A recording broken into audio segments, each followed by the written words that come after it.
When I lived in Indiana before, and I was down in Red Key, Indiana, I would help out often at the Christian camp in Converse.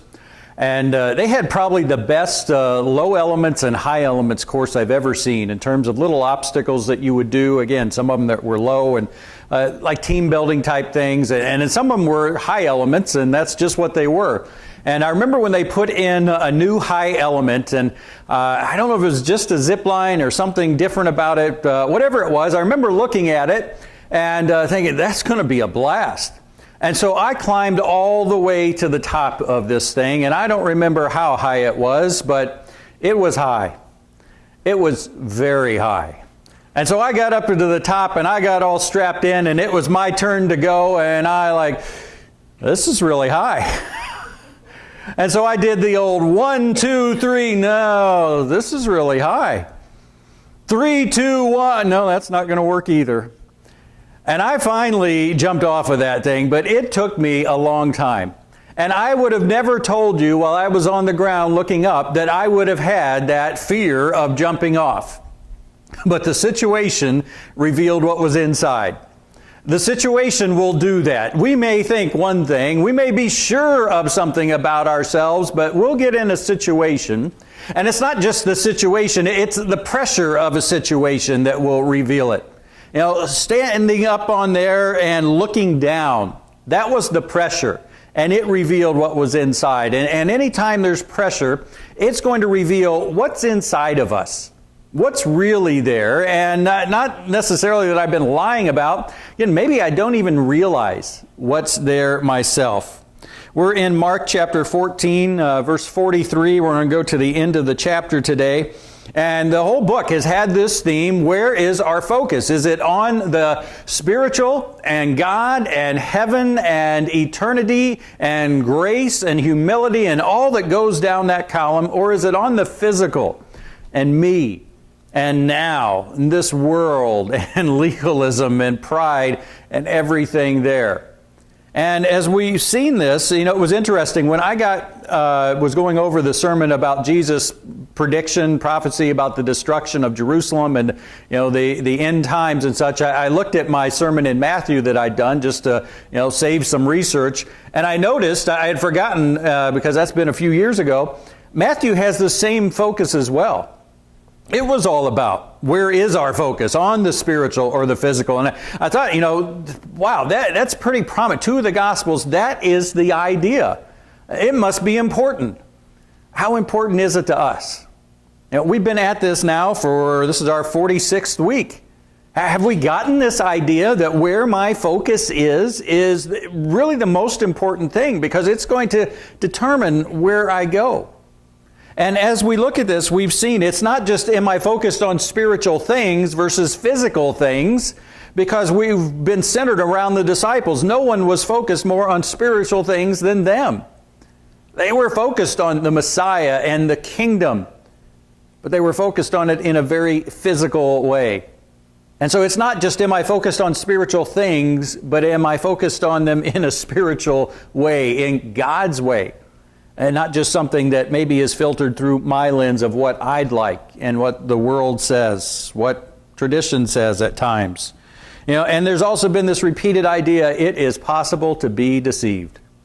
It's possible to think, yeah, I'll have no problem jumping off that pole till I get up there. Well, it's possible for us to think, yeah, I've got to focus on spiritual things in a spiritual way, but some pressure will come along and it will reveal what's really inside. And then we're also going to see in this passage, it's possible to face pressure and still be deceived. Even it's no guarantee. And so let's look here. We're going to ask the question, what does pressure show about my true focus?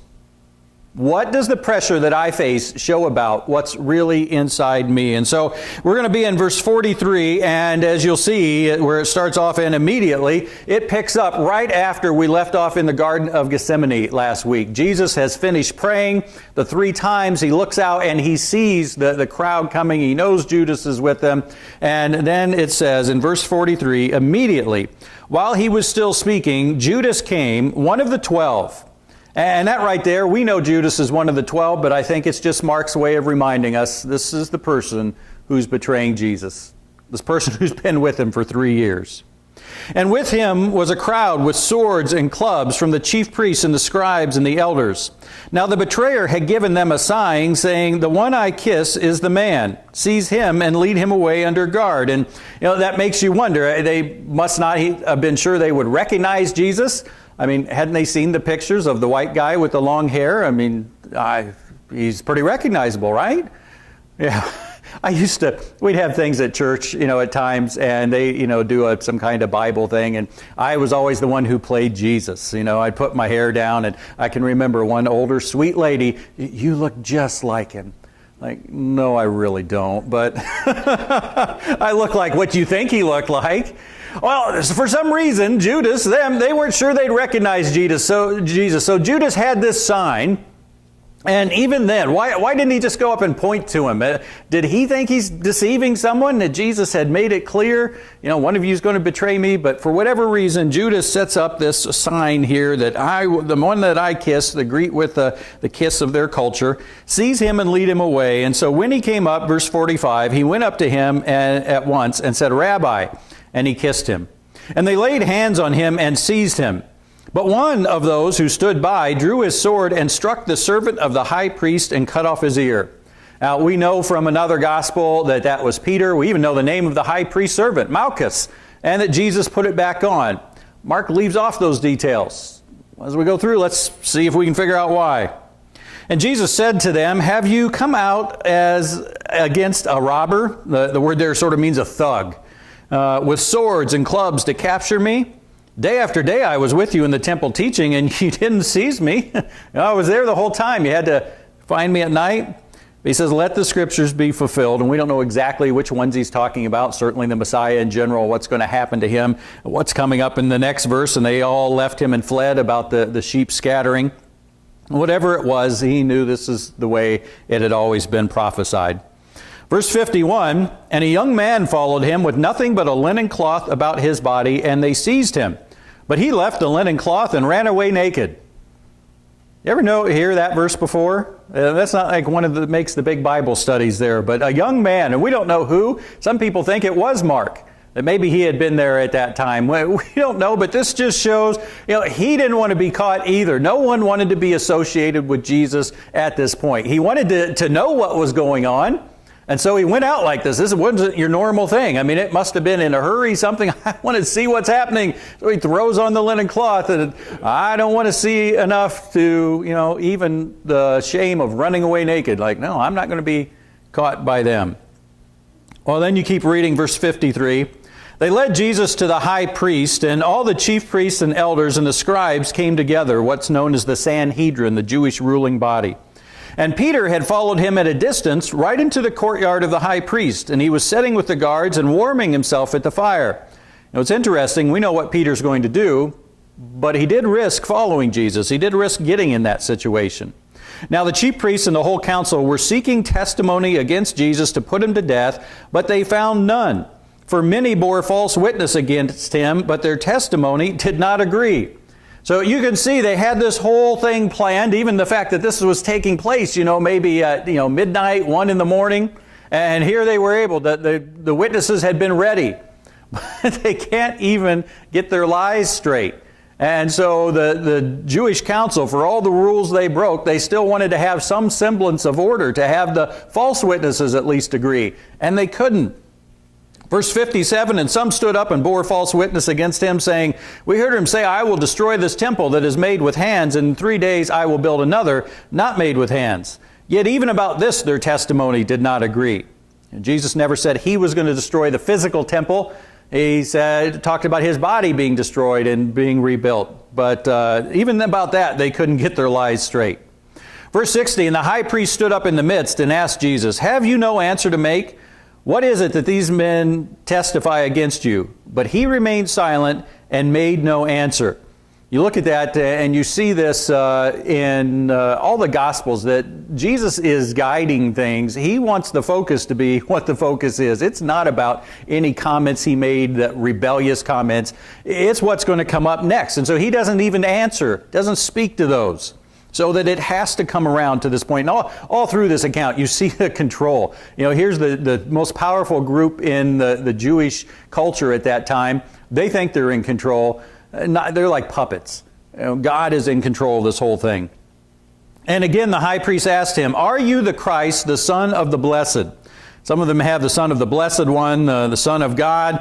And just realize, for them, they had no concept at this point of the Trinity. So for them, it was really the same thing. Are you the Christ, the Messiah, the Son of the Blessed One?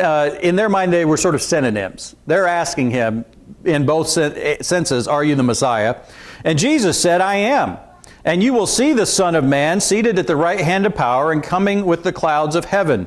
He makes reference to a couple of verses in the Old Testament there. And again, we don't know exactly what their understanding of Son of Man was, but he acknowledges, "I am the Messiah." And the high priest tore his garments and said, "What further witnesses do we need? You have heard this blasphemy. What is your decision?" And they all condemned him as deserving of death. Now, blasphemy literally means to speak against God. It could mean, obviously, to claim you are God, but that's not what is happening here. It's just the fact that he claims he's the Messiah, this special person sent by God, and they don't think he is. So that right there is slanderous against God. That for them is blasphemy, and that is worthy of death. Verse 65, "And some began to spit on him and to cover his face and to strike him, saying, 'Prophesy.' And the guards received him with blows." We see in other Gospels what they're asking him to prophesy, to speak a word from God, is, "Who hit you?" And they've covered him, they're hitting him, and they're saying, if you're really the Messiah, you'd be able to tell us who hit you. Well, meanwhile, as they would say in verse 66, as Peter was below in the courtyard, one of the servant girls of the high priest came. And seeing Peter warming himself, she looked at him and said, "You also were with the Nazarene Jesus." But he denied it, saying, "I neither know nor understand what you mean." And that seems to be a formal denial in that day and age. You make that phrase there. "I neither know nor understand what you mean." And he went out into the gateway, and the rooster crowed. Should have been a warning there. And the servant girl saw him and began to say to the bystanders, "This man is one of them." But again he denied it. And after a little while, the bystanders again said to Peter, "Certainly you are one of them, for you are a Galilean." Most of Jesus' followers were Galilean, and they had an accent that was different from those in Judea, and so they recognized him as such. But he began to invoke a curse on himself and to swear, "I do not know this man of whom you speak." And immediately the rooster crowed a second time. And Peter remembered how Jesus had said to him, "Before the rooster crows twice, you will deny me 3 times." And he broke down and wept. Well, you see this passage that, again, I'm sure we're very familiar with, this point of Jesus' life, and it deals with this question of, pressure revealing. And what we see here is that pressure reveals our true focus. In a few ways, a few things to follow up on that. First of all, not just our level of commitment. When we talk about this, it doesn't just reveal our level of commitment, but what we are committed to. And there's a difference there, and I think it's the source of some confusion. I think it's the reason for a lack of awareness from some people, from us, from me at times, that I confuse how committed I am, as evidenced by what I do, all the things I do, church things, with where is my focus. And we think because I'm so committed, because I do so many church things, then I must have the right focus. Well, no, I can be very committed to the wrong thing, to a distorted thing. And the chief example today to think about it is, the Muslim suicide bombers. There is no one more committed than a suicide bomber, right? You can't get more committed than that, to give up your life. So they are extremely committed to the absolute wrong thing. So those are two different things, how committed I am and what I'm committed to. Well, here we see pressure reveals not just our level of commitment, but what we're committed to. Because you look at the disciples, they were extremely committed. John chapter 11, in conjunction with Lazarus being sick and eventually dying, and Jesus saying, we're going to go there. And they knew, there was right next to Jerusalem, and they knew Jerusalem, that's the hot seat of everyone who opposes you, all the leaders who have the power to put you to death. And so, Thomas says in John 11:16, he said to his fellow disciples, "Let us also go that we may die with him." So let's go. It's probably going to cost us our life, but we're with him. We're committed. And they all went, so they were all committed. Up in this chapter, verse 31, when Jesus talked about and said, you're all going to flee, but Peter said emphatically, if I must die with you, I will not deny you. And they all said the same. He had told them, you're going to flee. Peter, no way. He says, you're going to deny me. No way. I will die with you, Jesus. And they all said the same. Do you think they were lying? I don't think so either. I don't think they were lying at all. Not intentionally. They didn't follow through on it. Well, what happened then? What changed from when they said, not just Thomas, however many weeks this was before, but Peter the same night, and all of them agreeing. What changed in a matter of hours? Pressure. What was the form of pressure? I think they began to realize that they were committed. At this point, they didn't realize. It becomes evident to us. They were very committed, but to the wrong thing. They were committed to a physical kingdom. They were committed to fighting with Jesus to bring about a physical kingdom, even if it meant fighting the Jews at this time, for them to take over, basically, the leadership of Jerusalem, and then be able to take on the Romans. They were totally committed to the point of death to do that. In fact, you still see it. When the crowd comes to arrest Jesus, verse 47, one of those who stood by drew his sword and struck the servant of the high priest and cut off his ear. He was ready to fight right then. And I think maybe the reason he's not mentioned is, it's not important who it was in this sense. That was the sentiment they had. Jesus, we're ready to fight with you. But Jesus doesn't fight. Jesus doesn't put up a fight. He doesn't do anything that you would expect Jesus would be able to do. And so when he doesn't, it totally undermines everything. They were committed to a physical Messiah setting up a physical kingdom. They weren't committed to Jesus. They were committed to that. And when it became obvious that wasn't going to happen, that's when they fled. Because they hadn't committed to Jesus. They had the wrong focus. They were very committed to the wrong thing. And the pressure showed that. The pressure revealed it, that they weren't committed to Jesus. They were committed to their own ideas, and not necessarily, again, evil ideas, but the wrong ideas, physical focused instead of spiritual focused. Well, for us, it's not enough to measure my level of commitment, because when we do that, what do we look at? Well, my actions. Hey, I show up at church all the time. I help get things ready. I'm here even when there's extra stuff. I do that. I read my Bible. I pray. Look how committed I am. Well, they were very committed too. But pressure will reveal just what we're really committed to. It's like what Jesus said at the end of the Sermon on the Mount. The builder who builds his house on the sand versus the builder who builds his house on the rock. It's the same house. The same commitment went into building the house. It's what it's built on that determines whether the house stands or not. The same thing for us. You're right, you may be very committed. Another person may be very committed, but what are you committed to? What are you built on? Pressure will reveal what you're built on. One way that this often happens is, when a preacher leaves the church, what often happens? People leave the church. You find out, well, they weren't committed to the church. They weren't committed to God. They were committed to that preacher. The pressure revealed. The pressure in that sense being the preacher left. We had, someone at Scottsdale. When I first got there, they had the classic, Christian church board where it had the elders, the deacons, and also like the Sunday school superintendent, the treasurer, maybe some other title, I don't know. And everyone was in the group and everyone had a vote on everything. Totally unbiblical system. Just even voting. You realize the only time the New Testament talks about voting is when they voted to put Stephen to death.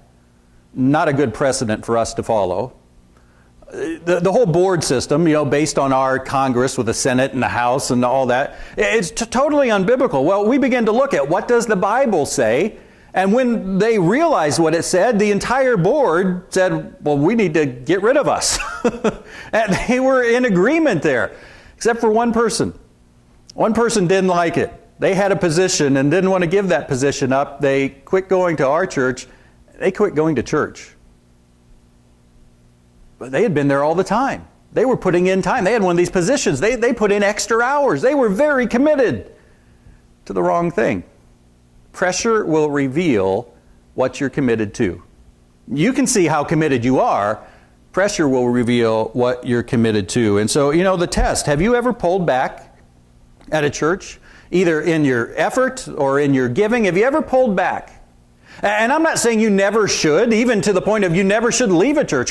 Our group of churches is here. If you're familiar with the Restoration movement, it started a couple hundred years ago where people said, hey, we need to get back to what the Bible says. Came out of the Presbyterians and the Baptists, and things were going fine until one group got extremely liberal. And actually, first there was the Church of Christ Non-Instrumental split off from the group. But then later, around the early 1900s, a big part of the group of churches got extremely liberal to the point of denying that, Jesus was the Son of God, that He was coming back, that we would ever rise from the dead. And our centrist group said, no. We separated from them. So I'm not saying you never should, but boy, what would justify that for you? What would justify pulling back and saying, no, I can't serve. I'm not going to give because of this. Is it really something that is that essential doctrinal thing? Because that tells what I'm committed to, where my focus really is. Again, I can be an extremely committed person. What am I committed to? What am I focused on? And so stop and ask that. Seriously consider and examine. Has pressure or the thought of revealed anything to you in the past? Well, here's what I've done, or here's what I would do if this happens. Am I committed to Jesus or some idea that I have of Jesus and God and Christianity? And if things change, well, then I'm not committed to that. So pressure reveals not just how committed we are, but what we're committed to. It also reveals not just what we think and want to be our focus, but what is our focus. The disciples said, we will die with you, Jesus. And they thought it was true. They wanted it to be true. They didn't want to die, but they wanted to have that degree of commitment to Jesus. They wanted to be like that. Well, pressure revealed that wasn't the case. And you know what? We know the story, so we take it for granted. Before I read this, you knew what was going to happen. You knew all the disciples were going to flee. Maybe you hadn't heard about the naked guy, but you knew the other part was going to happen. When I'm reading through the story of Peter, there's not a one of you that thought, well, maybe this third time he'll stand up for Jesus. We knew what was going to happen. But stop and think about it as if you didn't know. These were men who had spent 3 years with Jesus. They had been with Him nonstop, day and night for 3 years. They had heard all His teaching. They had seen all His miracles and all that meant about His relationship with God. They had heard deeper teaching from Jesus. They got to know Him. It's one thing to, interact like this, but you sit around with someone, you eat with them, you hang out at night by the campfire. They got to know Jesus. They also heard the warnings of Jesus of what was going to happen. They heard the warnings just immediately before this about fleeing, and yet they did it anyway. They thought for sure, hours before, they said, we will die with you. And they find out their focus isn't what they thought it was. The pressure revealed that. Well, we all want to be focused on the spiritual versus the physical. Whenever I share that list, the spiritual and God and heaven and eternity and grace and humility, we all say, yeah, that's what I want to be focused on. Of course. And we want to think that's true. Well, let me do something. Ask yourself, on a scale of 1 to 10, with 1 being totally physical and 10 being totally spiritual and everything that goes with them, on a scale of 1 to 10, don't say this out loud, but where would you put yourself between 1 and 10? Now, with that number in mind, experience shows, just the way we work, that some of us in this room are right. That whatever number you said about yourself, if God were the judge, He would say, yep, that's right. You picked a 6, you are a 6. Okay. Experience would also show some of us gave ourselves too low of a number. Maybe false humility. Oh, I'm just not that good. I don't want to be brag. I don't want to be prideful. And so you gave yourself too low a number. And I think experience would show some of us gave ourselves too high a number. All right, well, if that's the case, and I think it would be, how do I know what my real number is? How do I know where I am? Where is my focus on that scale of 1 to 10, physical to spiritual? Where is it really? Because I've got a number, but I might be in the too low group, might be in the too high group. How do we really know? Well, certainly pressure helps reveal. When I face a situation and it causes what's inside to come out, like a sponge full of water, and you can't tell, the color isn't changed on some of the natural sponges. Does it have water in it or not? The only way to know is to squeeze it. Well, that's with us as well. You know, did you take that into account? As you gave yourself a number, have there been some times where, you've come under pressure and it showed a little bit more clearly what's inside, where your focus is? You know, I realize with me that the easier I get angry, the more on edge I am, the less my focus is on God. I may not have been able to tell you just in general, where's my focus? On that scale of 1 to 10, and I don't think it stays one number all the time. Yeah, well, I think I'm at a 6. I think I'm at a 7. And then I get upset real easy and like, whoa, must have been at about a 3 or 4. Didn't realize it till the pressure showed me that. You want to change your number any as you think about anything like that? Revise it in some way? You know, another way to find out where we are on that would be to ask trusted Christian friends. Someone that you can trust, someone who will be honest with you, although, you might want to take into account when you ask them, subtract like 1 to 3 points depending on how nice they are, Like, what's my number? All right, you're too nice. I'm going to take 2 off of that at least. Maybe you got some mean friends you want to add some to. I don't know. But, you try to find someone. What's your perspective as you look at me? We need to find out where we are. The whole gospel has been about this. Where's your focus?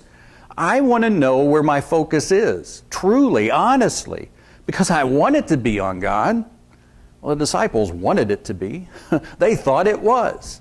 We read through this and we're like, it wasn't. Not at all. And if it could happen to them, what about me? Well, the last thing we see is pressure reveals what's on the inside, but even with pressure, it's possible to still be deceived. And the Jewish leaders are the ones that show this. They were facing pressure here.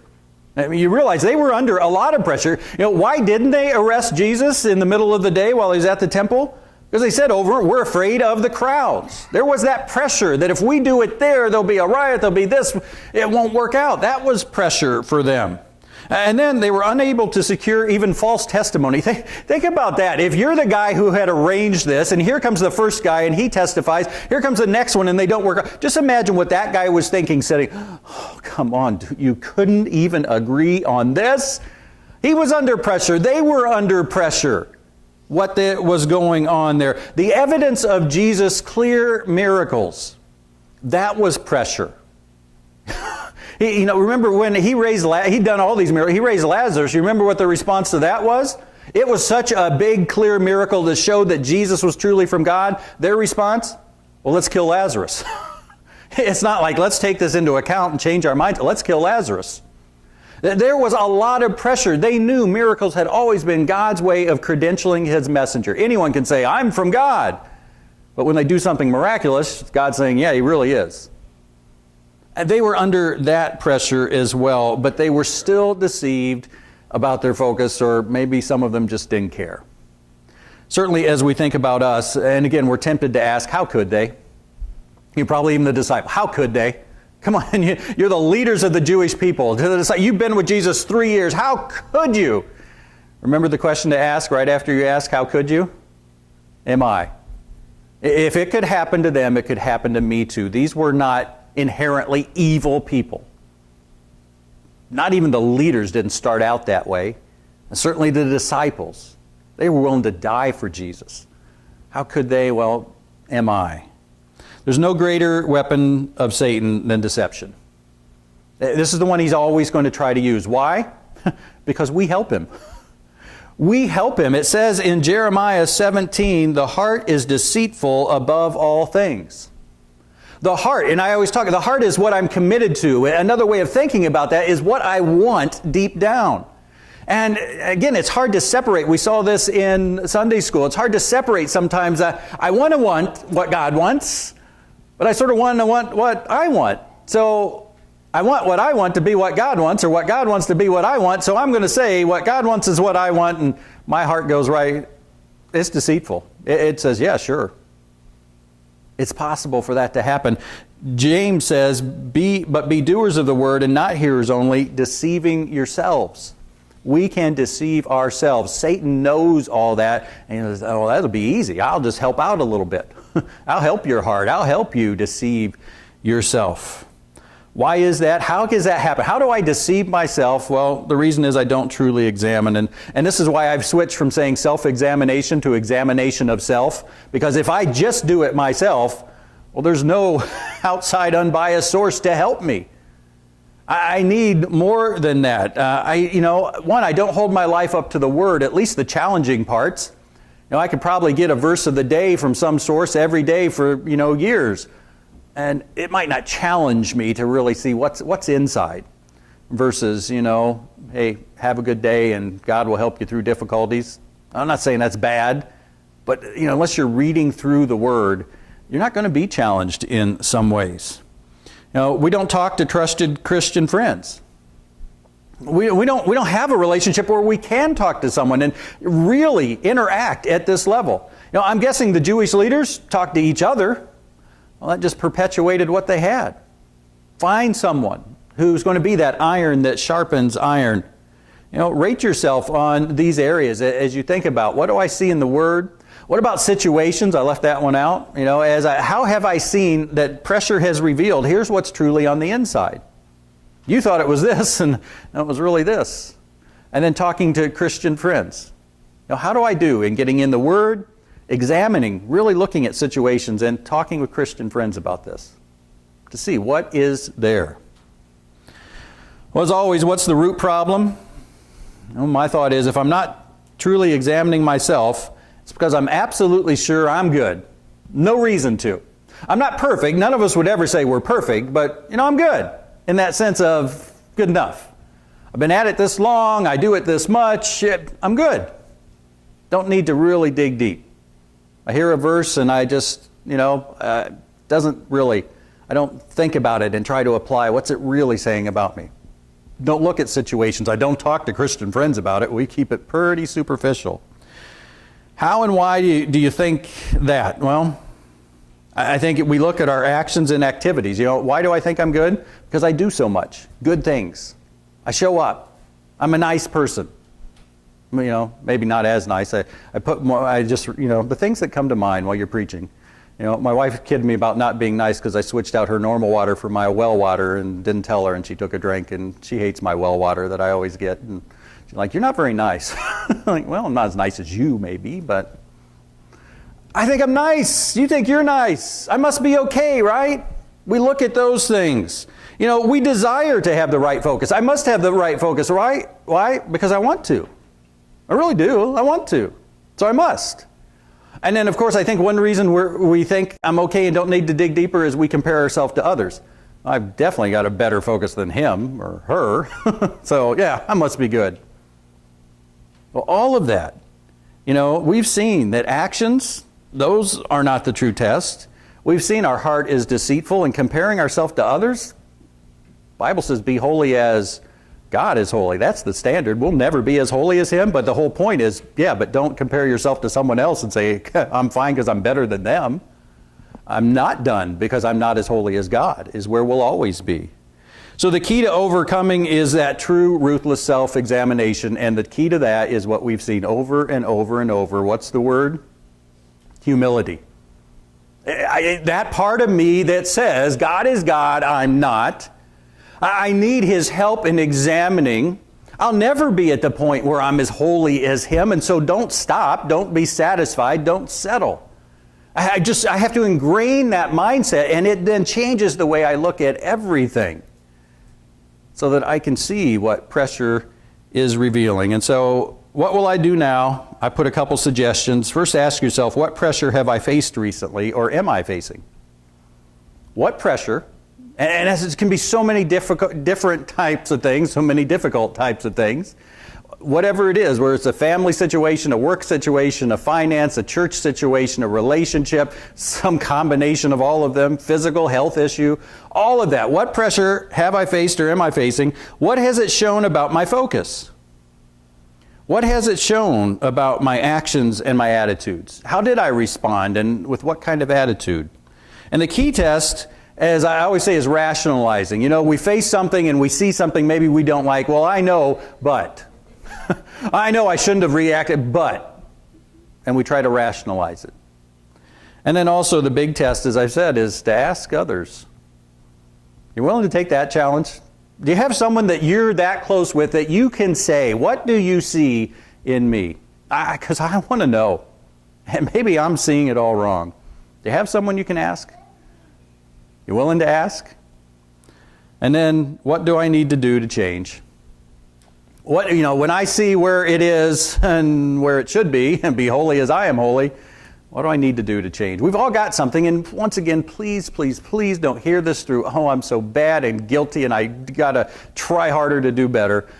No, God's up in heaven saying, here's the life I want for you. Here's what it can be. Let's work on this together.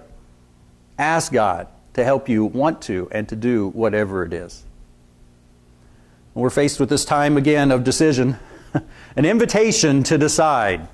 What am I going to do with what I've heard today? And it always starts, if you haven't made a decision to personally accept Christ, if you haven't been baptized as part of that decision, that's where it starts. For those of us who have done that, it never stops. Here's what we're faced with today. What will I do to see what's really inside me? I gave some steps. Am I going to decide to do those? Let's stand up as we get ready to sing our hymn of invitation here.